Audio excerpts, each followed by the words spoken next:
everyone, and welcome back to What's Craic, and the podcast of...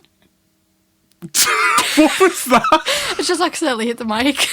I don't think you have to worry about that, yeah. Right. Yeah. So, yeah, hey everybody, welcome back to What's Craic, with me and Dakota.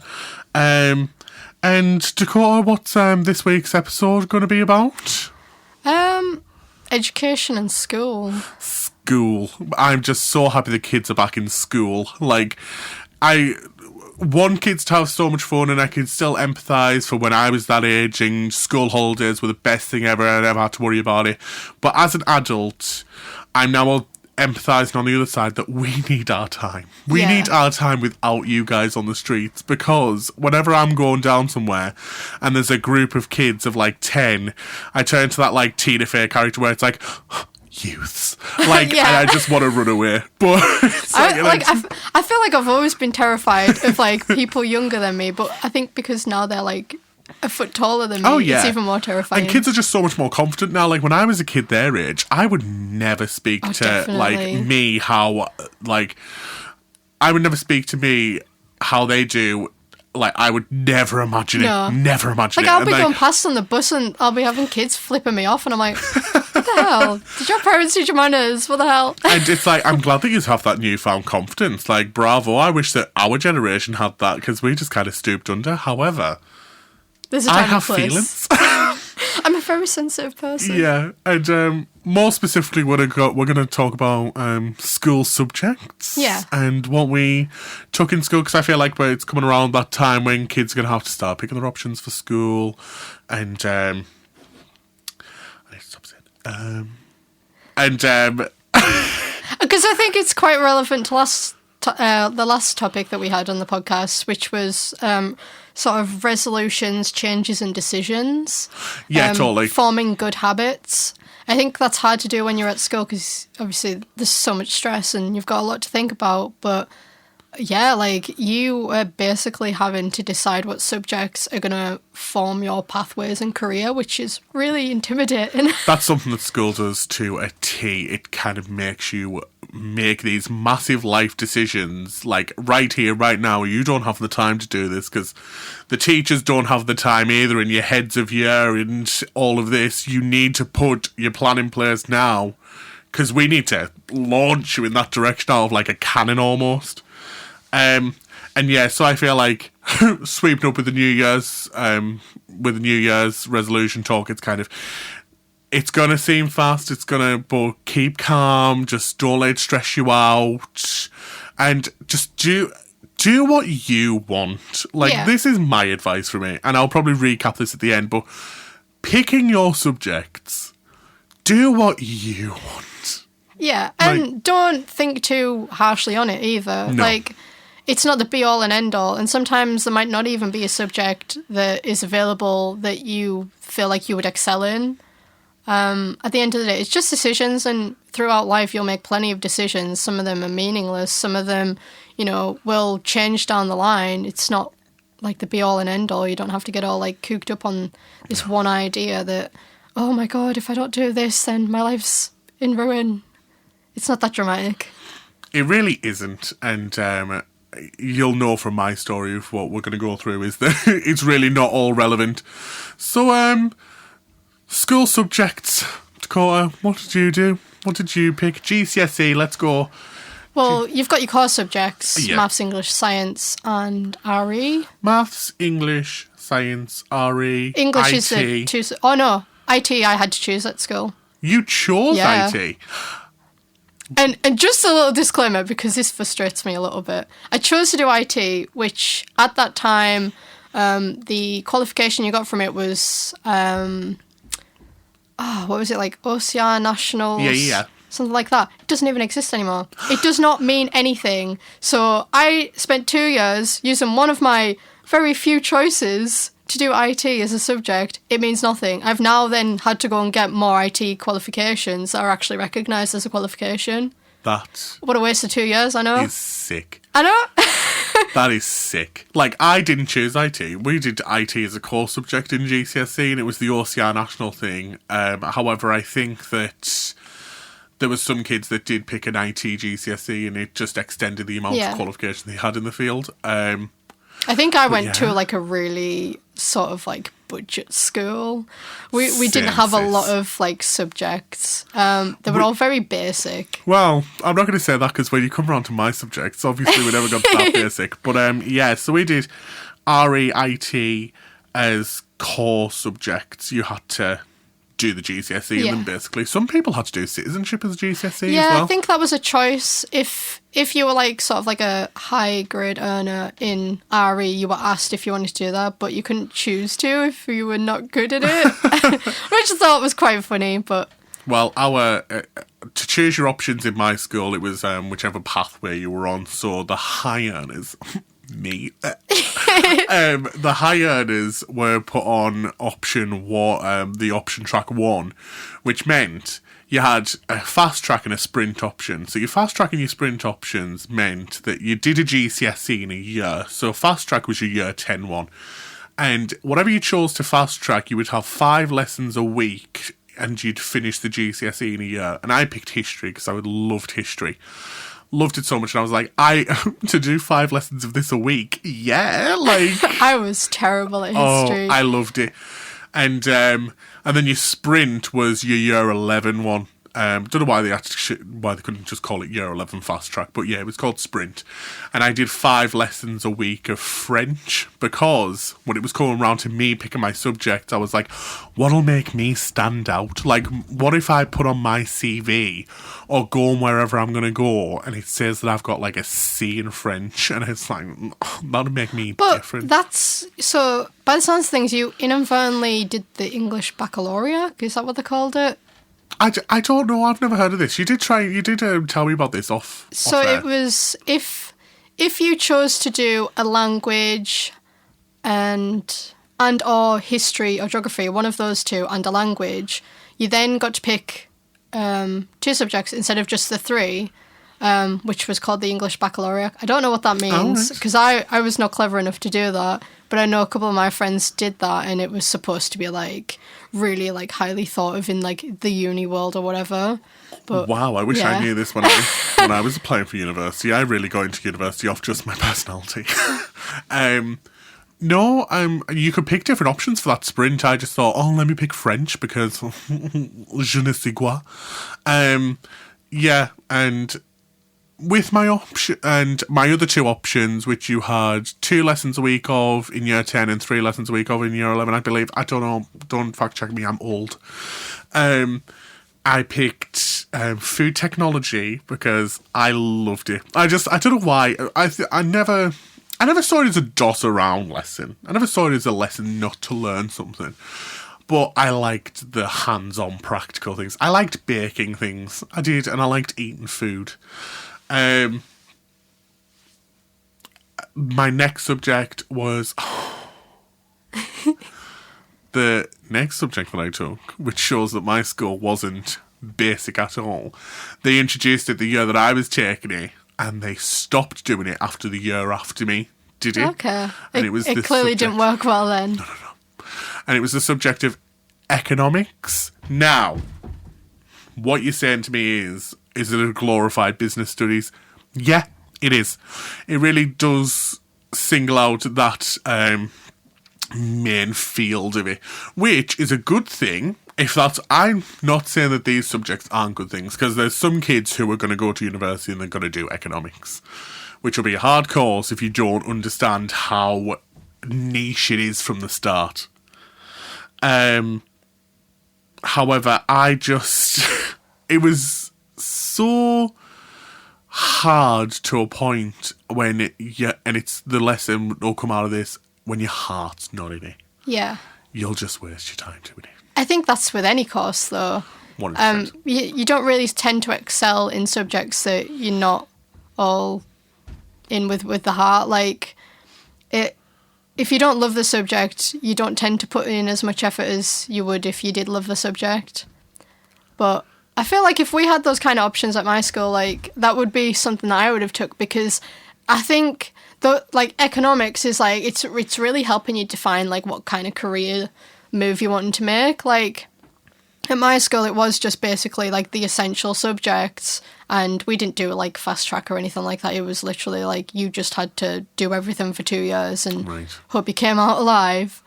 But because your subjects are very opposing to the ones that I chose. I chose like all creative subjects. I did art, textiles, and IT.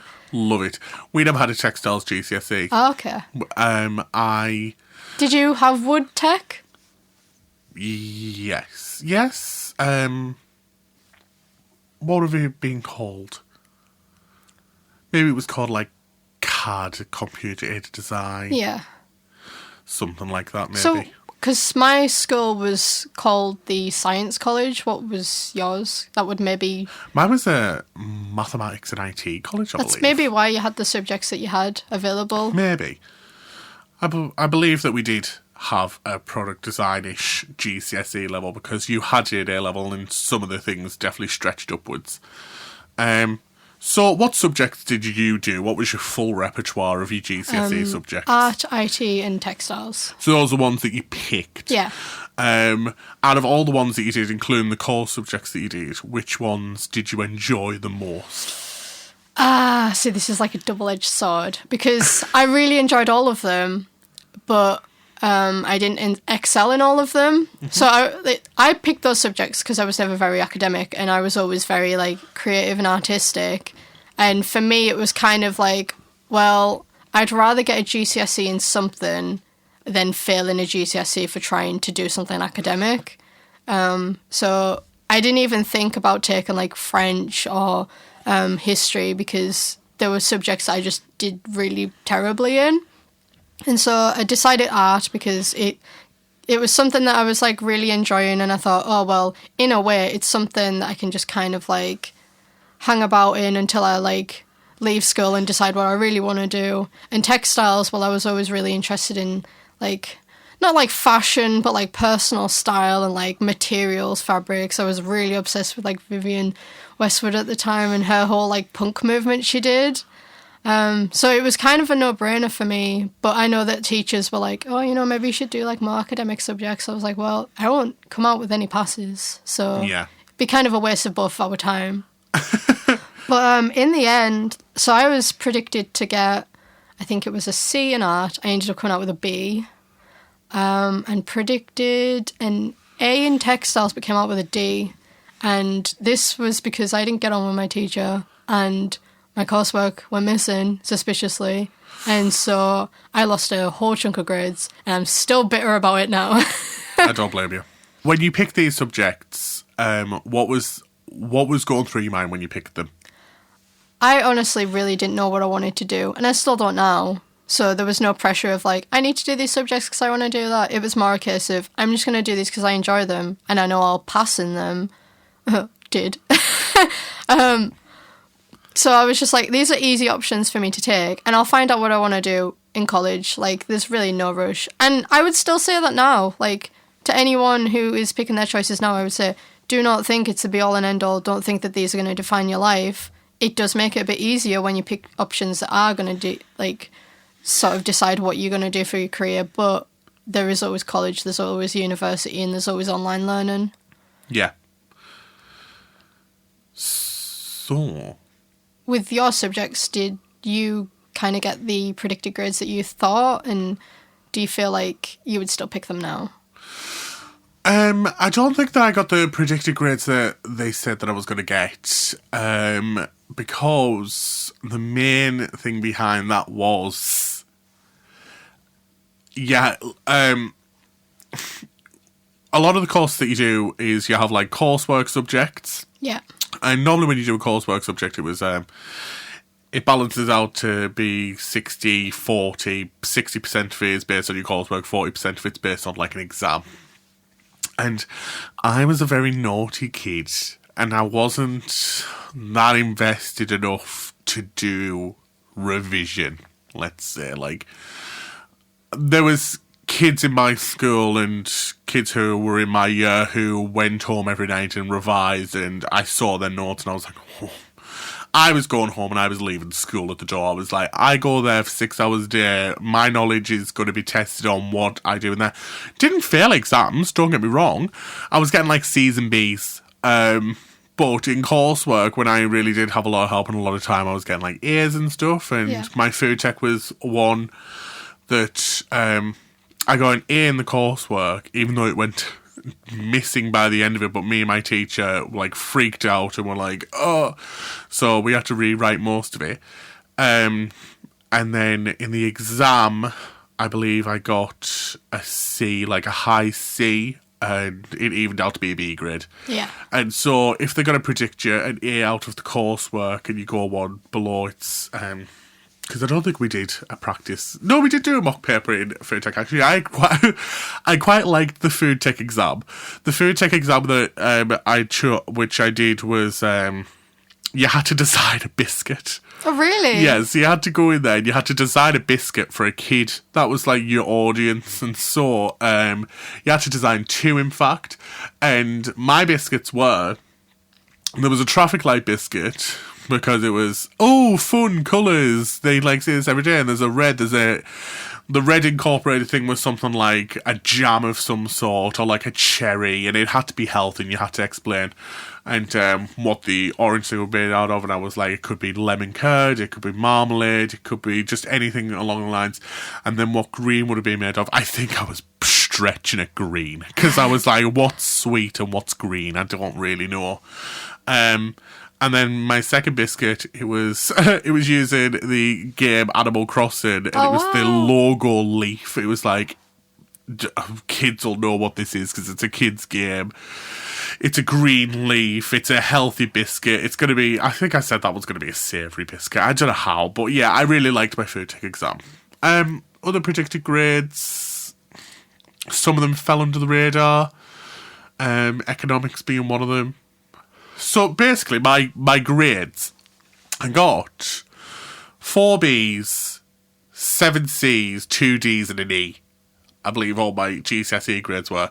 Any employers out there, this is my CV right now.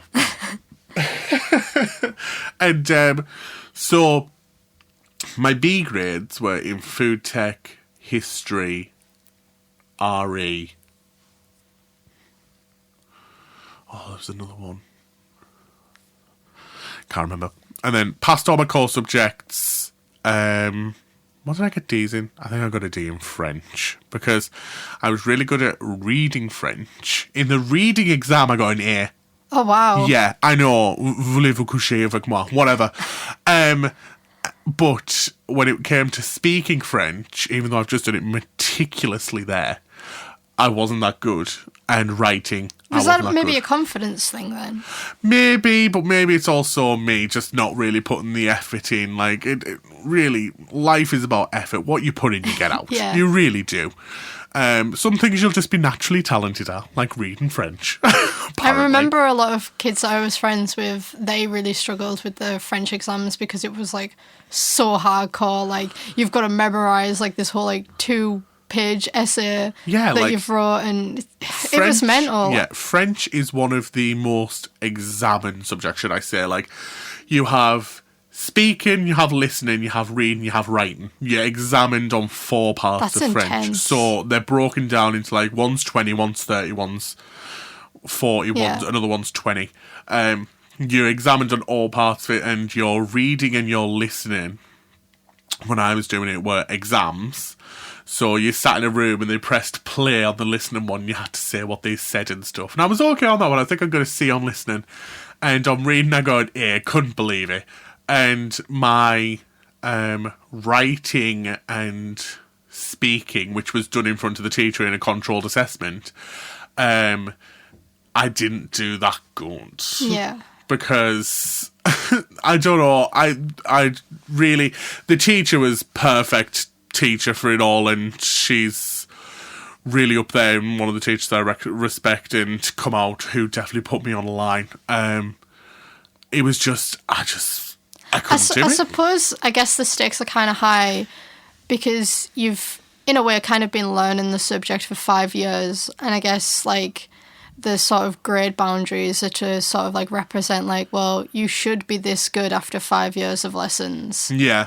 So maybe that's why it's so difficult. I think I also sprinted French, so I don't think French was something that I should have sprinted. I don't think that you should have 5 lessons of French a week for a year, because it's sometimes you're going to come into a room and you're going to be like, I don't want to learn another language, because you're starting off from bare principles with like French. It's sometimes you're just starting from the bottom up, whereas if you take something like history, you've had like year 7 to year 9 interest in it, whereas French came out of the blue.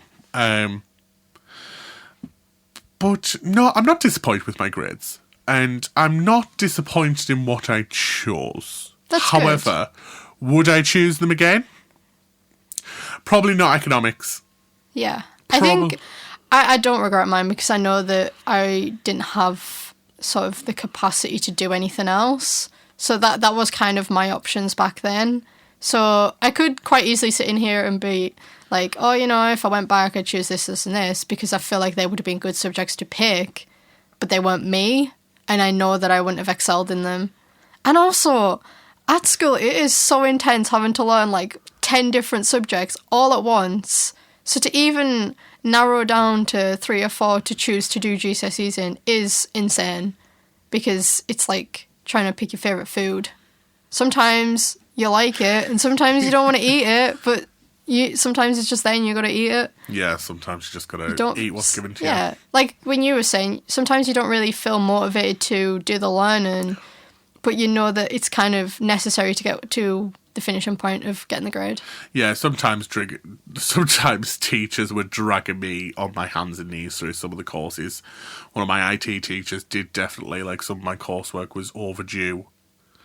And by the end of it, she was over my shoulder telling me exactly what I needed to do, or I'm going to fail. Yeah. And I guess that's probably really sort of, in a way, discouraging for you, but also, like, it must be really stressful for the teachers, because they've not just got a class of 30.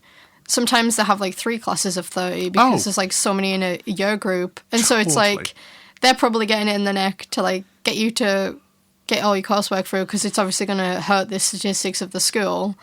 But also, they're just, like, they just want you to come out of it. You've spent 5 years cultivating these learnings, and they want you to come out at the end with something, so it doesn't all feel kind of like a waste. Yeah, hindsight's totally 20/20 on this subject. Like, going to university and wanting to be a teacher, when I was thinking what I will have to put up with, as a kid, I never realised my grades meant as much to them as they did to me, because my grades are a reflection of how they've taught. Like, that's how it's being seen. Like, if a kid fails these days, a lot of people question, well, what was the teacher like? Yeah. But in some scenarios, it was, well, I've got to say, I'll put my hands up. Sometimes I didn't care. So these teachers can't have the blunt end of it all the time. Because I walked into some lessons and I was like, flip my book, and like, I don't care. Like, I don't want to learn something today. And so, yeah, being a teacher is super stressful. I would appreciate. So with teachers having such a hard time of trying to get kids to listen, one thing that I would tell kids is, if you're going into a class and you're not motivated, I can empathise with you. There's parts, you're going to have that throughout all of life. Like, there's times when I see my parents not being motivated. There's times where I've seen teachers not being motivated. There's times where I've seen grandparents not being motivated. This is a lifelong thing. However, when it comes to school, just put in the bare minimum. At least have the respect to just sit there and take in what the teacher's going to tell you. I think, and that kind of goes hand in hand with what I was going to say. I really detested maths. I couldn't get my head around it. I really struggled with it. And it got to a point where I just started being like, oh, well, I'm bad at it. So I just stopped putting the effort in, and then it made it even more difficult. It took until I left school and went to college, and to get on the college course that I wanted to do, I had to pass my maths. So I left school, I got a D in maths, I had to get a C. And so part of my college course, they were like, you need to do your maths for you to pass this course. and it's sort of like a conditional offer to do the course I wanted to do. So I think I must have sat the exam 3 times after school. So however many times I did it at school, I did like 2 or 3 resets. Probably did it all in all 9 times before I passed. And it carried weight on me. It like I'd love to say, you know, you can go and pass whatever grades you didn't pass at school, whenever, wherever, but it is 10 times more difficult. If you can get them at school, great. If not, don't stress. There is options, but it's then on your shoulders. You've really got to put in the effort now. Like, you've had your chances. It's really up to you to, like, really, like, put it out there. And eventually I did, but it really... I always had this anxiety of just, like, having to resit the exam because I just had such a bad experience with it that I just didn't want to do it. I would, like, go out of my way to, like, put obstacles in front of me so that I couldn't do it. Like, you're not supposed to write on the exam. I wrote all over the exam. I was like, I don't want to do this anymore. Like, I don't see why this is important. Like, I was writing, like, little notes for the invigilator on the exam because I was like, anything for them to stop me from having to be put through this exam again. I just couldn't do it. I've always had, like, stage fright when it comes to exams. And I think if someone was just to have a conversation with me, I'd excel at it. But exams, so much pressure and stuff. But it can be done. You can go out, and I did get my C in the end. But man, I just wish I got it at school because it would have been so much easier, and it really did get me down for a long time. Same thing happened to me with my English. I did English language and English literature, and I passed my English literature straight away because when it comes to analysing something or having an interpretation on a certain part of something, I excel. I can talk for days. I can be like, all of this is what the author meant, this is all this, and I just bombard the invigilator with you. Yeah, I bombard them with so much they can't be like... Yeah, as long as you've got, like, a reason for something, like, you could literally be like, oh, she wore red because it's the colour of lust. And, like, they'll be like, oh, yeah. And they'll eat it up because, like, as long as you've got an explanation for it, they're like, oh, yeah, she knows what she's talking about. The invigilators and the markers want to give you the mark. Yeah. This is something that I feel like kids will get. Like, I was listening to a podcast one time and this woman said... it was Leah Remini, and she was talking to 2 people, and she said, when actors go into, like, audition rooms, and if you're being tested, there's nothing more than the person on the other side wants to say than you've passed. Yeah. They want to tell you. Because they don't have to sit through another load of they don't have to do it. Auditions. Like, if you pass the audition and you give them what they want, they're like, our job's done, we get to go home. Like, people want you to pass. This happens with your teachers. This is whoever's marking your paper. This is with the invigilators who are walking around the room keeping you in silence. All these people, none of these people want you to fail.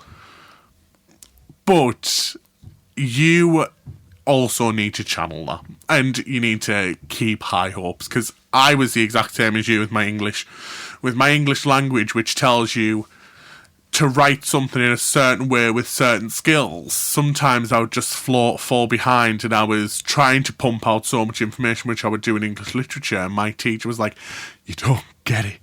You don't do that in English language. You give them what they want, not everything. You would give them the niche because it's getting lost, Dean. So you would waffle a bit. I would waffle all over the paper, and if my teacher ever listens to this, she'd be like, yeah, he did. Like, she'd write in being like, well, at least you learnt now. Because I did it at uni as well in my first year.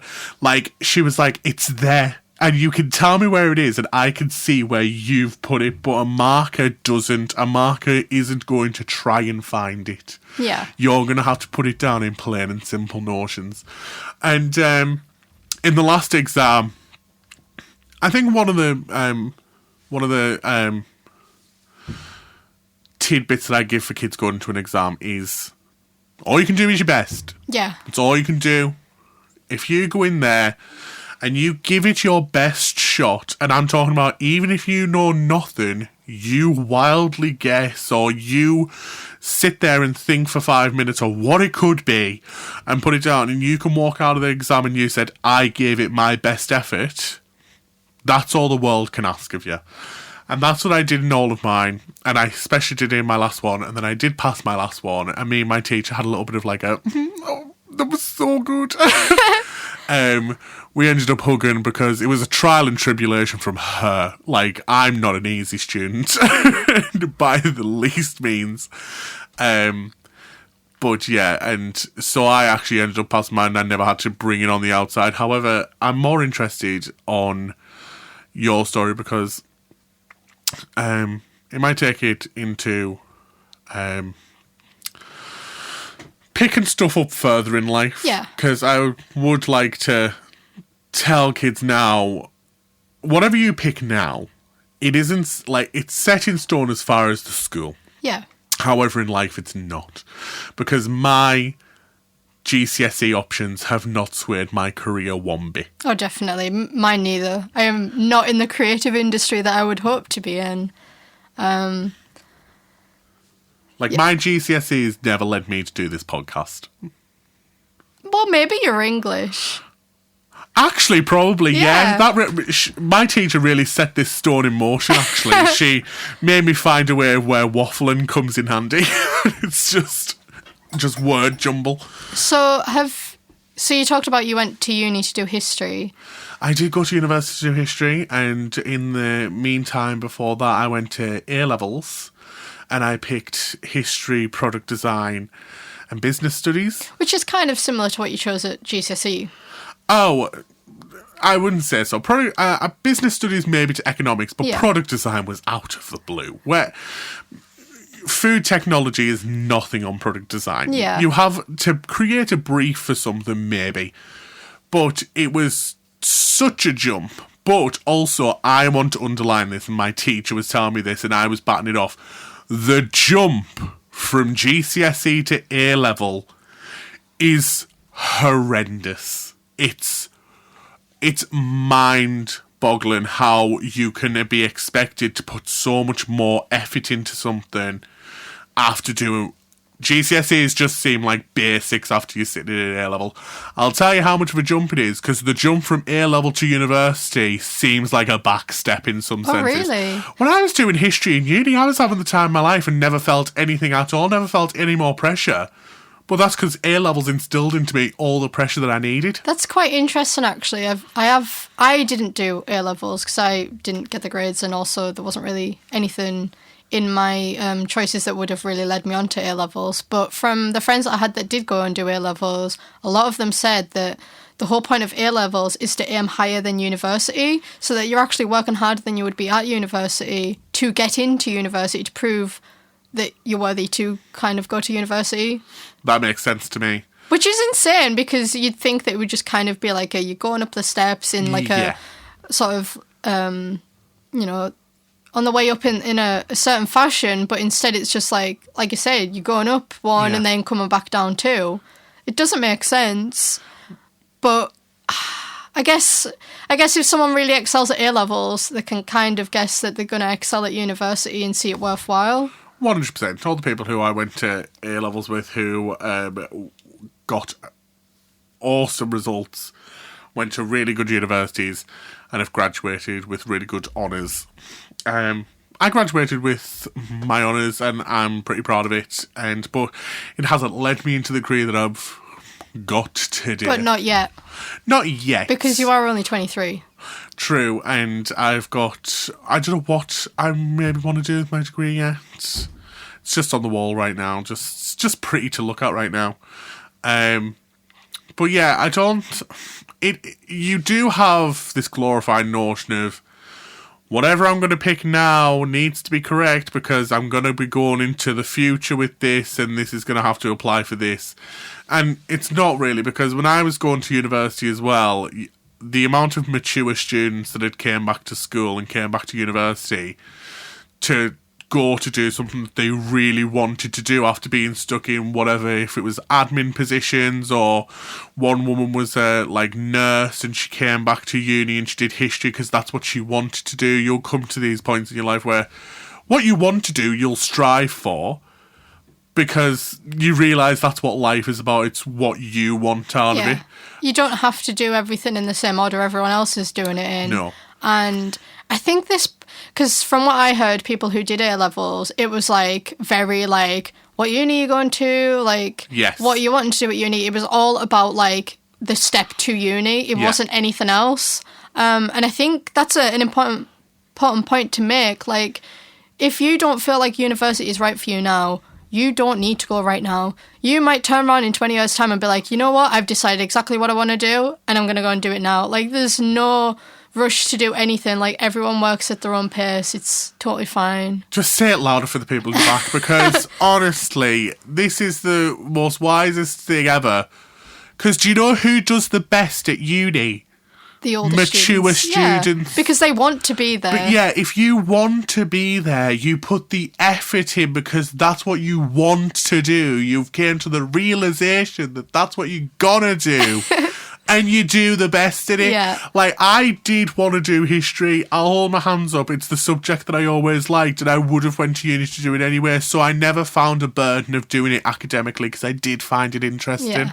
However, if I maybe did it at 25 or 27, when I'd give myself a little bit of break from education for a little bit, saved up a little bit, dipped my toe in the pool of that big wide world, maybe I would have done better. I did get a 2-1, and whatever happened to me at uni happened, appendix burst and everything.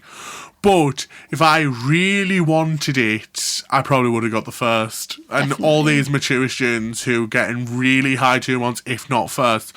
One mature student who I went with, she was in her 50s, I'd say. Her name was Christine. She was the loveliest human being I've met in my life. And she got a first.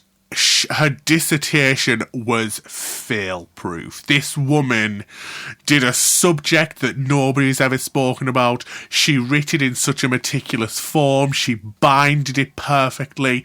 She had the best speaking voice, and she could speak about her subject for days and years, and I wouldn't get bored, even though it's not technically the subject I'm interested in. But it just shows she did what she wanted to do. She took the time and did it. And she did amazing at it. Yeah. And I'm like, all of us, that's why I always think about Christine, and I think about taking a leaf out of her book, and if this is what I want to do, I'm going to do it to the best of my ability because Christine did it. So yeah, and so I don't think that you should be that worried about your options right now because they're not necessarily all going to follow you to the end. I think there's so much pressure on deciding what you want to do for the rest of your life. And you ask anyone, there's not many people you'll find who are like, yeah, I'm going to go and do this and this and this. And that's like exactly where I want to be. For me, I still don't know where I want to be. I'm just kind of dipping my toe in little pools of water to see like what takes my fancy. But I know in my head that there's a part of me that would like to do therapy or counselling for, you know, people who have been in similar situations to me. But I know that that's only my path when I'm in my 40s. Like, I know in my head that's where I want to be in my 40s. I don't know where I want to be between now and here, but I know that that's my game plan for the long run. So for me, maybe I'll go off to uni when I'm like 35, because at least then I'll have lived a bit, you know, done some other like sort of like learnings on my own back to get to that point where I'm like, you know what, I really want to settle down and do the subject that I really, really am interested in, because I know that in that time of my life I'll be ready to go full throttle and give it my all. In the meantime though, I didn't go to do A-levels. I went to college, I did art and I did health and social care. And I guess that kind of did give me sort of like a comfort blanket of things that were like comfortable to do and not like, I didn't have to push myself. It kind of gave me like 2 years to just kind of like find out kind of where I wanted to be.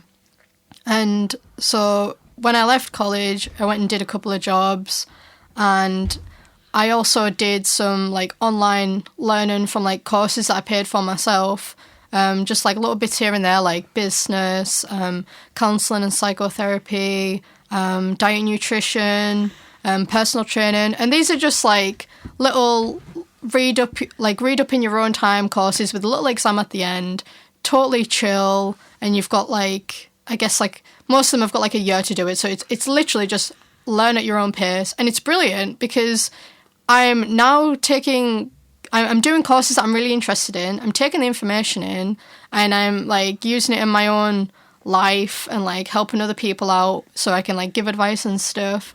And it's something that I wish that I knew of when I was at school, although I think most of them have age restrictions of 18 plus. But I think it's something that no one really talks about. It's just kind of, you only really do your learning at school and college and university.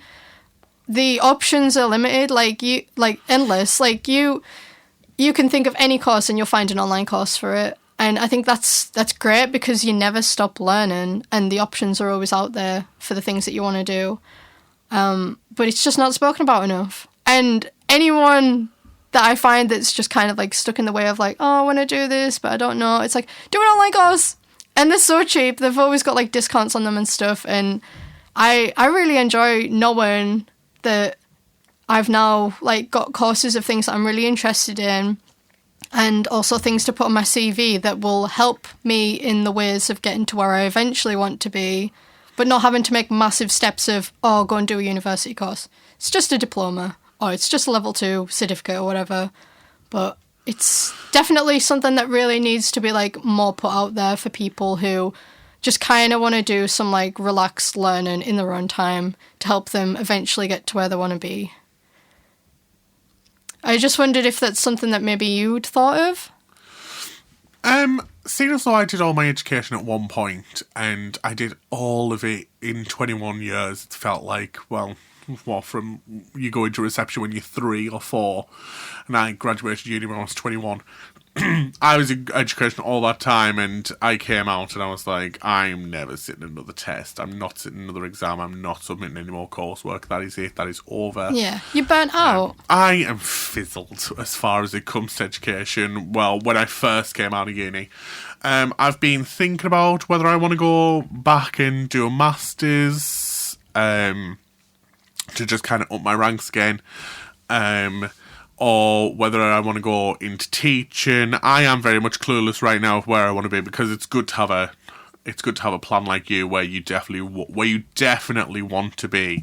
Whereas there's a few things that are calling me right now, and sometimes it is far and few between what you actually have to go for because part of me would love to be a lecturer in a university because there's nothing more than I love than talking about history. And if I was talking to that, and I am on the level right now, it's if I wanted to teach it, I'd want to teach it at a level where kids want to learn it. Yeah. Because I don't want to teach kids from like year 7 to year 9 and want to have to drag that kid in the back of the class who doesn't want to do this and who isn't being receptive to the knowledge. Especially about something that you're really passionate about as well. Yeah, because it's kind of, it really puts me in dull hopes where I'm like, this is something that I invest my time in because I find it interesting. If I can't make it interesting to you, any other adult would be like, just don't do it. But we can't do it to the kids because they have to.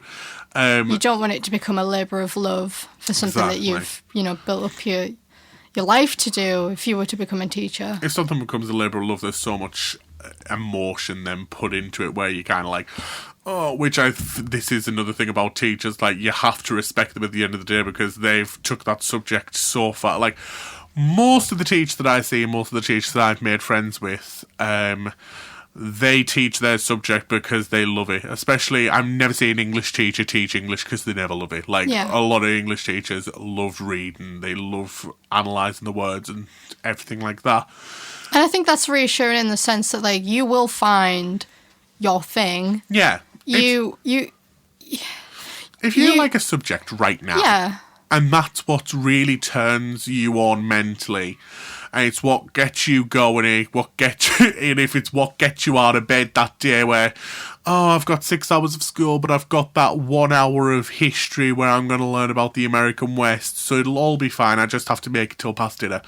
There's a sign there where that's what I'd recommend to kids. I'd recommend, if I was to put it up in a nutshell, do what you want, because I went to uni and I did history.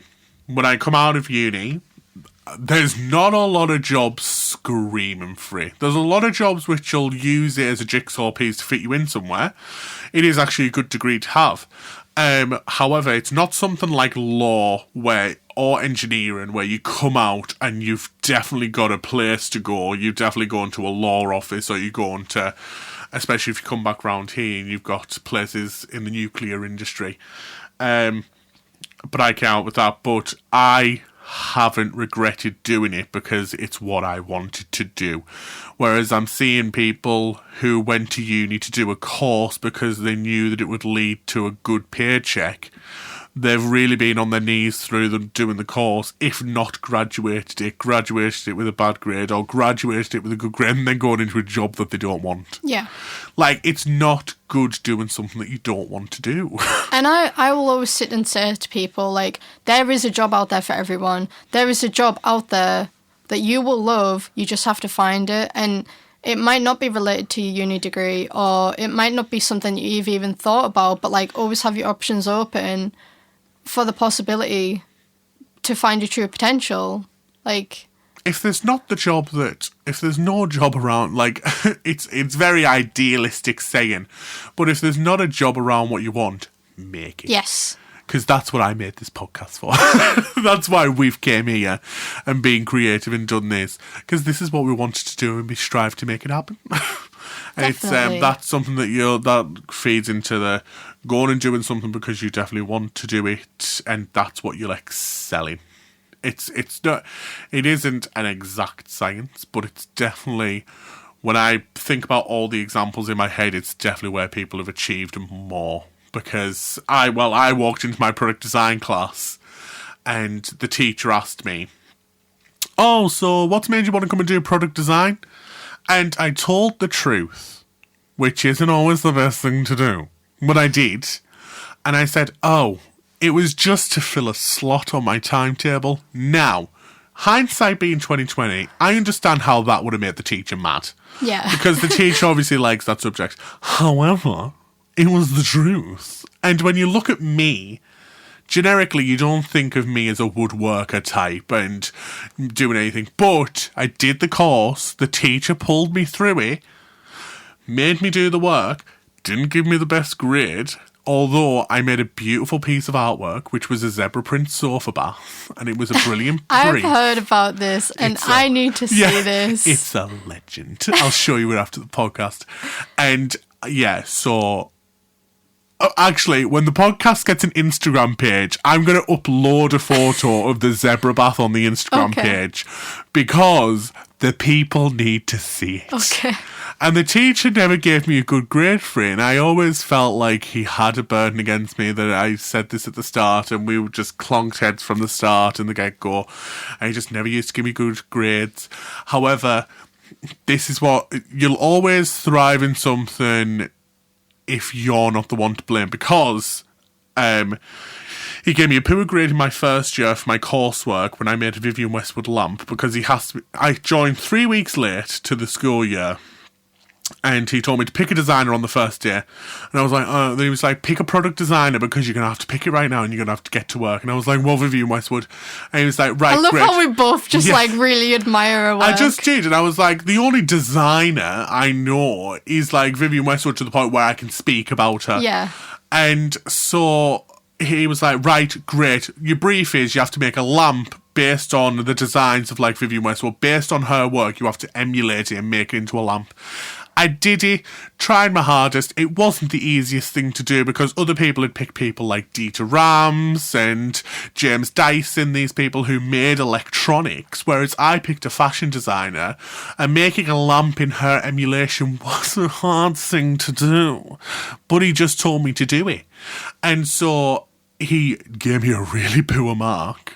By poor, I mean it was... I'm positive it was a U he gave me for the coursework, which is a fail. Okay. Which is a 60% of a fail mark. And I was like, wow. I mean, surely if you've done something that's higher than a U. I would have thought so. However, I thought, like, you only got a U if you just didn't do anything. so did I, sis. However, apparently I didn't.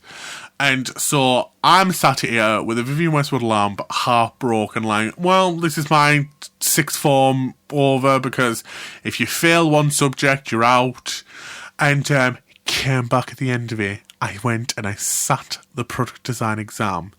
And the day of I was going to sit this exam, he told us all our coursework grades. He went, oh yeah, well, Dean, you've got a U and such marks, and I think this is just a tribulation of don't pick a fashion designer for a product design course. And I was looking at him like, you never exactly told me that I wasn't allowed to. You told me to go with the designer. Yeah, so you feel like he guided you down a path. 100%. He sent me down the path with quicksand, and I went and I drowned in it. And I'm like, I said Vivian Westwood on the first day, and you said, cool, run with it. If you knew by then that I shouldn't have got any marks, you should have told me. Yeah. He just kind of laughed. And I was like, cool.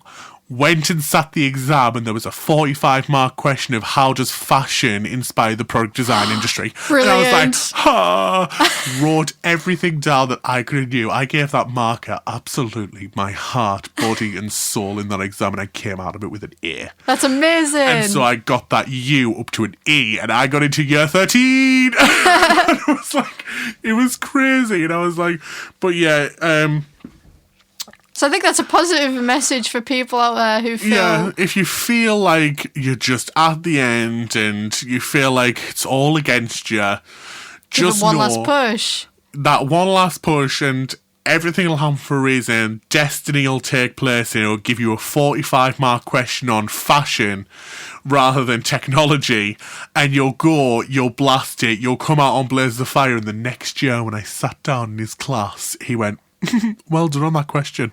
And I was like, you know what I'm going to say? Go on. Lower your expectation. What is it? Raise your standards, lower your expectations. There we go. That's all you have to do. That's the motto.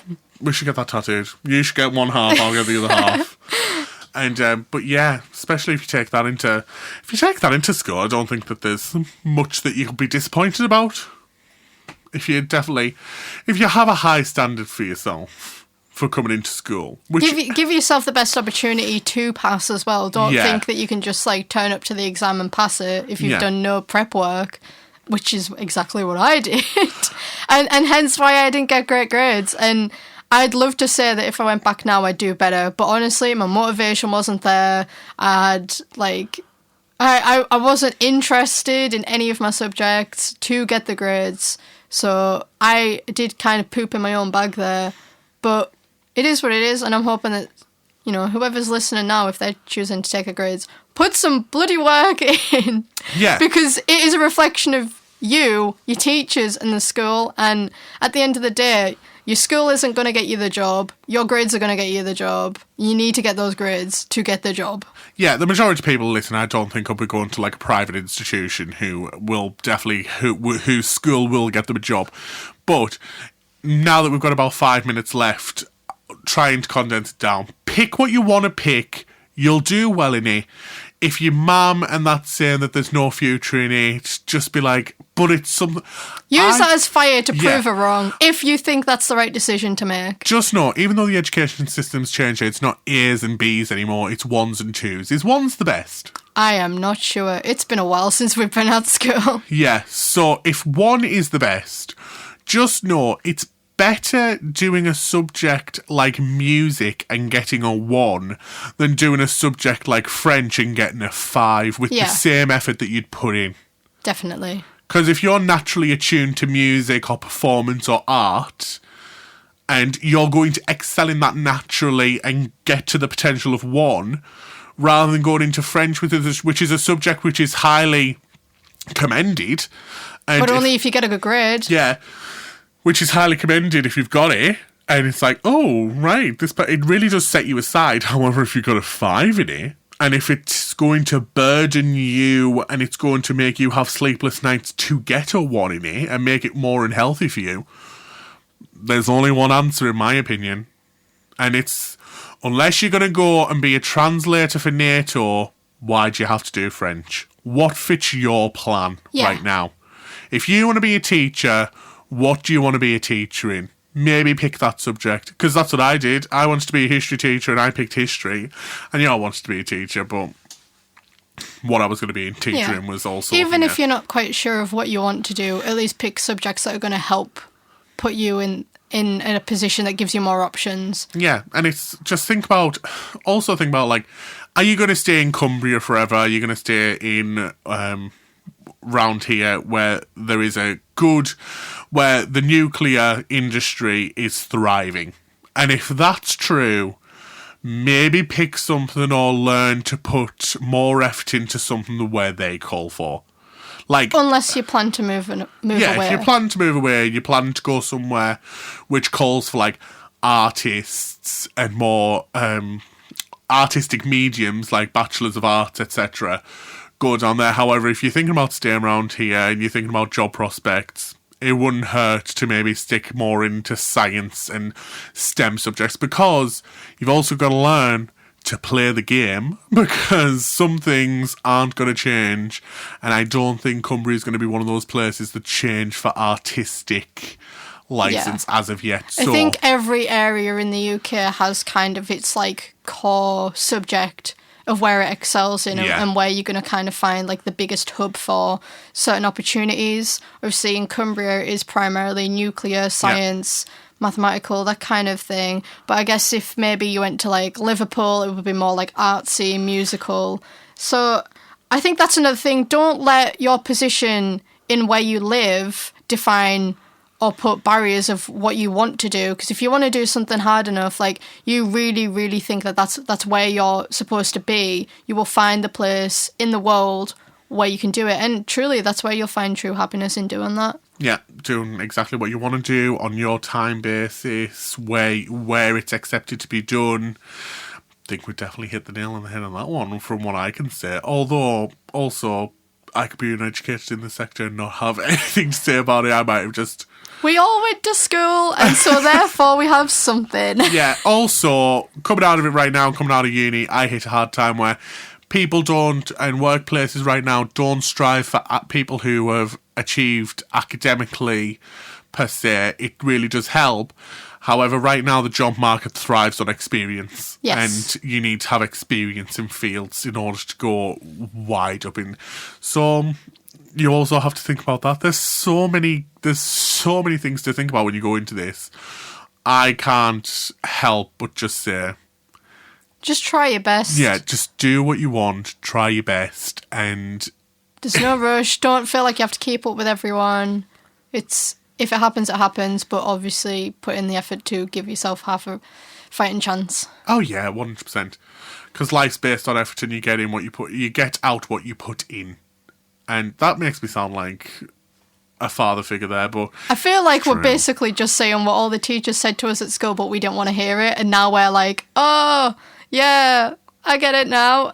I'm mad, because that's exactly what we've done for an hour. We've basically just said, listen to your teachers. You know what? Yeah, they never lied to me, because any time that I was through school and they were trying to give me a life lesson, I was like, no, mine's going to be different. And then these teachers who had been through university, some of the teachers who had been through university and had 20 years ahead of life experience as well, were like, listen. Yeah. And like, it comes to them to be a joke if like the kids aren't listening now, because like they never do.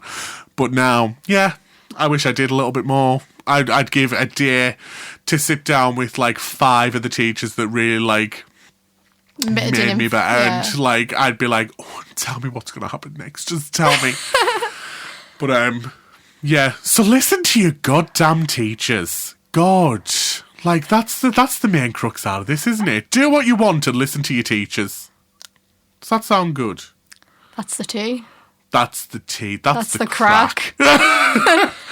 Well, that's it for this episode of What's Crack. Thank you, everyone, for listening.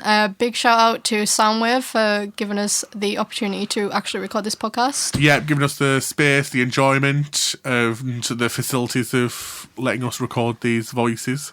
We're going to have some photos on there soon, which was also taken by a special someone called Ellen Price Photography, and they look amazing, and I can't wait for you all to see them. And but I think that's it for this episode. Thank you for listening. Thanks so much. Goodbye. Okay, bye. Oh.